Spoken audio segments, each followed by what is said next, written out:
Hello and welcome into Game Night on the Paladin Network. I'm your host, Pearson Fowler, and along with me today is Campbell Smith. Over the weekend, it was our producer, Chris Adele's birthday, so we figured we'd answer a couple of his questions about the NBA for this segment. First question, who has been the most impressive team in the NBA this season? We've seen a lot of good teams, and there are a lot of good teams, particularly in the Western Conference this year. But Campbell, which team has caught your imagination and your attention the most? Right, I'm going to go with Golden State. They have been very impressive. Klay Thompson, Stephen Curry, they've just taken off. They've beaten some great teams. You have Sacramento, LA, Lakers, Portland, the Clippers, and Houston. And probably the two most impressive wins there would be Houston and the Clippers, I would say. Two good teams. Houston's been playing really well. Clippers probably a little disappointing, but overall the Golden State Warriors have played very, very well. Yeah, and the Trailblazers, another team that's going to be in contention, and I think Sacramento Kings, I think everyone would agree, have been a very pleasant surprise this year. Absolutely, so a lot of impressive wins on that resume, and then losses, only two losses as you mentioned, but one of them to San Antonio, the defending champions. So no shame in that. Absolutely. And Klay Thompson in a contract year, they're thinking about dishing him in the offseason. Right. Been the top scorer in the NBA so far through these first 7 games. I mean, to be honest, I thought that contract was a little ridiculous, but he's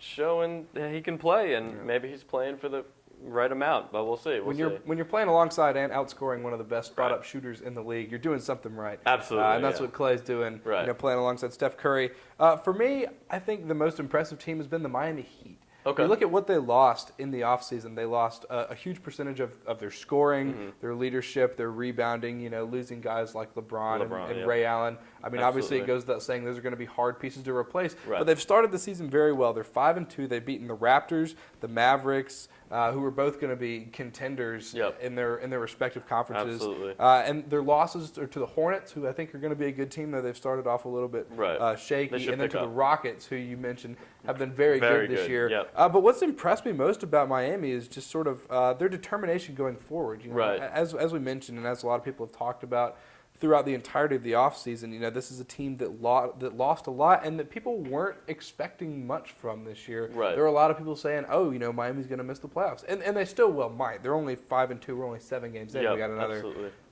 70, what's 82 minus 7? 75 games to play. Right. So that, they could still miss the playoffs by a comfortable margin. But just the way that they've been going about their business, the way they've been winning games and competing. And we've seen Chris Bosh step up. A lot of people anticipated that, but maybe not to the level that he's performing right now. He's scoring like he did. Yeah, he's playing very well. Back in his days when he was a Raptor. And sorry, what were you going to say? No, I was just going to say, I think they're trying to prove that they can win without LeBron, and that's what they need to do. Luol Deng was a great pickup, great addition, good defender like LeBron was. Obviously, he's not the best player in the league, in the NBA, but he's a very good player, and Chris Bosh is going to pick up probably some scoring that without LeBron, that they're going to lose.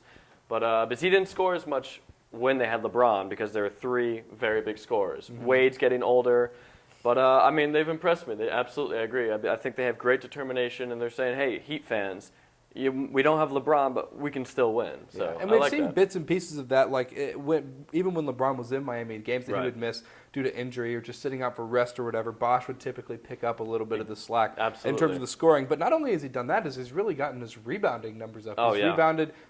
He's grabbed double-digit rebounds in 3 out of the 7 games this year, which is really impressive. I know I don't know if I was so vocal about it on the show, but I know off the air, I've been vocal in saying that Chris Bosh wasn't going to be a guy that's able to get the rebounds. And again, it's a matter of consistency and whether or not they can do this for the remainder of the year. But it's certainly been a bright start for Miami. And I agree. That Luol Deng pickup has certainly proven to be a good it was a great pickup, so bravo to their general manager. All right, next question, Chris. Who has been the most disappointing team in the NBA this year? Well, I'm going to say the Clippers, and that's only because look at their roster. They're made up of, Blake Griffin, Chris Paul, a bunch of DeAndre Jordan. Playmakers at every position. Absolutely, and it's been disappointing. It's early.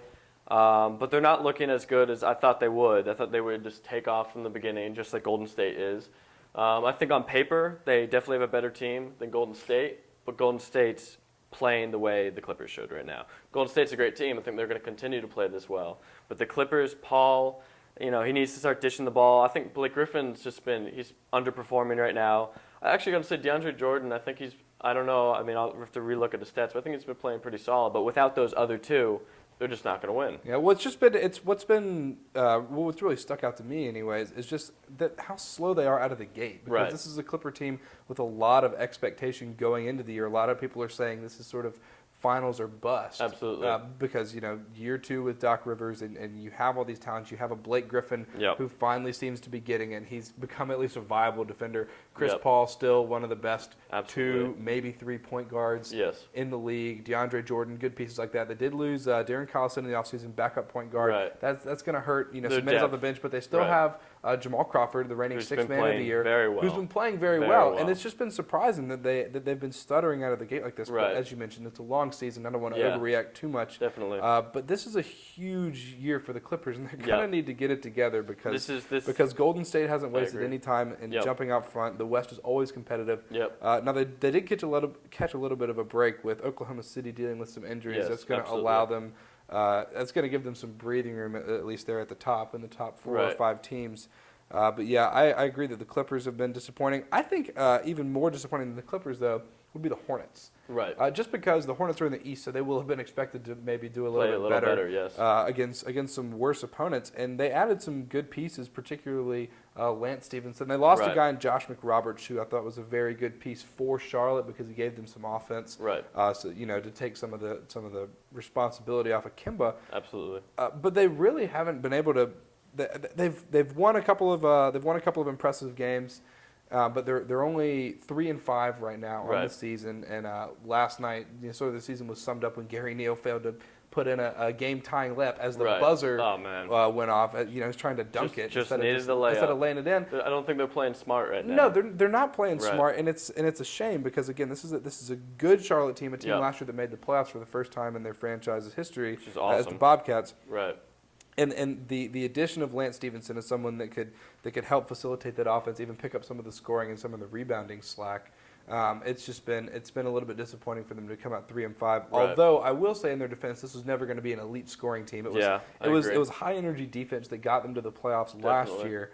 And so it'll probably take a while for them to gel and get to the point where they can defend as well as they did last year. But the scoring is going to have to come from somewhere. They're going to have to pick up the scoring slack, or rather the sort of the gap that Josh McRoberts has left there. Right. And Lance Stephenson's never going to be a great scorer. Hopefully his distribution can pick up to help facilitate that offense so that they can score more. Yeah. I mean, Kemba's also always been a really clutch player. He's very, very good in the clutch. Mm-hmm. So, I mean, I think they should start dishing the ball hopefully out to him in this clutch situation. And someone besides Kemba's going to have to pick up some scoring. Absolutely. Yeah, you can't rely on one player because then he's going to start feeling the pressure. And he's still young, so you don't need a young player having all that pressure. Yeah, Charlotte should be fine. Again, it's early in the season, but would have expected to see just a little bit more out of them. I agree. I was expecting them not to have a losing record right now, but they'll pick up. I definitely believe they'll pick it up. All right, that's all we have time for. Chris, thanks for the questions, and we'll see you next time on Game Night. And be sure to check out other episodes of this and other wonderful program that we have here on the Paladin Network at youtube.com/Paladin Network. And also check out our new website, paladinetwork.tv. Thanks for watching.